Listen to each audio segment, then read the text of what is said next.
साथियों नमस्कार, स्वागत है मेरे YouTube चैनल पर। दोस्तों आज इस वीडियो में हम आपको बताएंगे मछली पालन आहार आप खुद बना सकते हैं। मछली आहार कम हो जाएगी लागत। Fish farming diet, you can prepare fish diet yourself, cost will reduce. मछली पालन आमदनी का अच्छा जरिया है, लेकिन इसके लिए जरूरी है मछलियों का वजन तेजी से बढ़े और वजन बढ़ाने के लिए मछलियों को पौष्टिक आहार खिलाना जरूरी है। बाजार में मिलने वाला भोजन महंगा होता है, ऐसे में मछली पालक तालाब पर ही मछलियों का आहार तैयार कर सकते हैं। एक अनुमान के मुताबिक लागत का 40 से 60% हिस्सा आहार पर खर्च होता है। इससे मुनाफे में कमी आती है। ऐसी स्थिति में मछली पालक उपलब्ध स्थानीय सामग्री का इस्तेमाल करके तालाब पर ही मछलियों के लिए भोजन तैयार कर सकते हैं। इससे मछलियों को पौष्टिक आहार मिलेगा और लागत में भी कमी आएगी। पारंपरिक आहार नहीं है काफी। मछली पालक आमतौर पर मछलियों को सरसों और मूंगफली की खली, चावल और गेहूं की भूसी खिलाते हैं। ये आहार बहुत पौष्टिक नहीं होते हैं, जिससे मछलियों का तेजी से विकास नहीं हो पाता है और पानी की गुणवत्ता पर भी असर पड़ता है।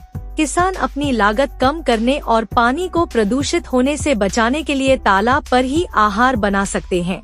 इसमें स्थानीय रूप से उपलब्ध सामग्री का ही इस्तेमाल किया जाता है। वो छोटे पैमाने पर आहार का उत्पादन कर सकते हैं। वो लोई, पिंड या सूखे पिलेट्स के रूप में मछलियों के लिए आहार तैयार कर सकते हैं, जो बाजार में उपलब्ध आहार से सस्ते होते हैं।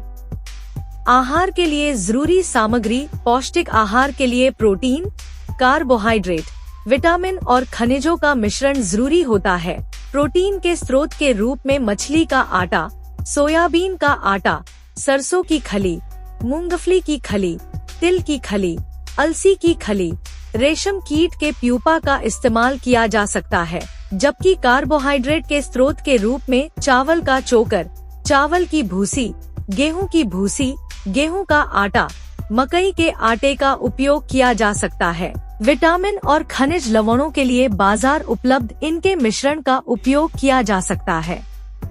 आहार मिश्रण या सूत्रीकरण।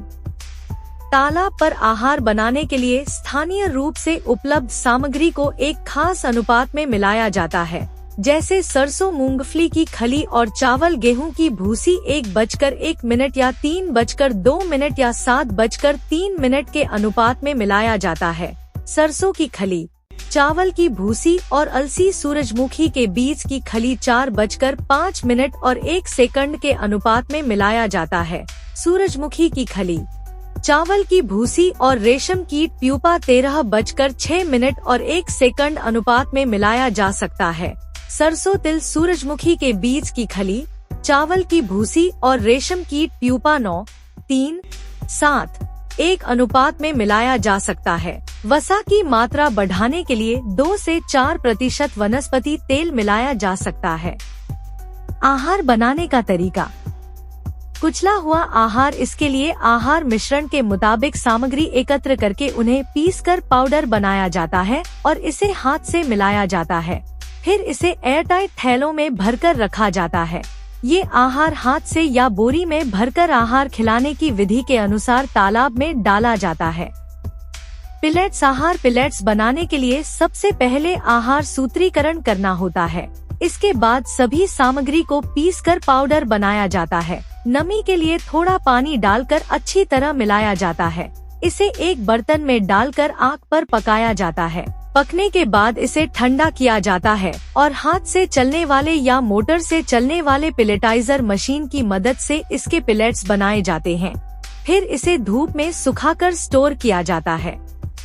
गीला पिंड। एकत्रित सामग्री को पीसा जाता है और थोड़ा सा पानी मिलाकर लोई बनाई जाती है। फिर लोई से छोटी छोटी गोलियां बनाकर मछलियों को दी जाती है।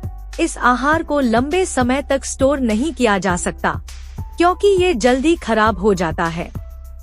पकी हुई लोई गीला पिंड की तरह मिश्रण को मिलाया जाता है और फिर एक बर्तन में रखकर इसे पकाया जाता है। पकने के बाद पकी हुई लोई को सीधे तालाब में मछलियों के भोजन के रूप में डाला जा सकता है। गीला आहार। ऐसा आहार मुख्य रूप से मांसाहारी मछलियों को खिलाया जाता है। इसे सीधे ही मछलियों को खिलाया जाता है। गीले आहार में कचरा मछली, मत्स्य पालन अपशिष्ट, मांस अपशिष्ट आदि का इस्तेमाल किया जाता है। छोटे किसान जो बाजार से मछलियों का आहार खरीद नहीं सकते, वो इस तरीके से तालाब पर ही मछलियों का आहार तैयार कर सकते हैं।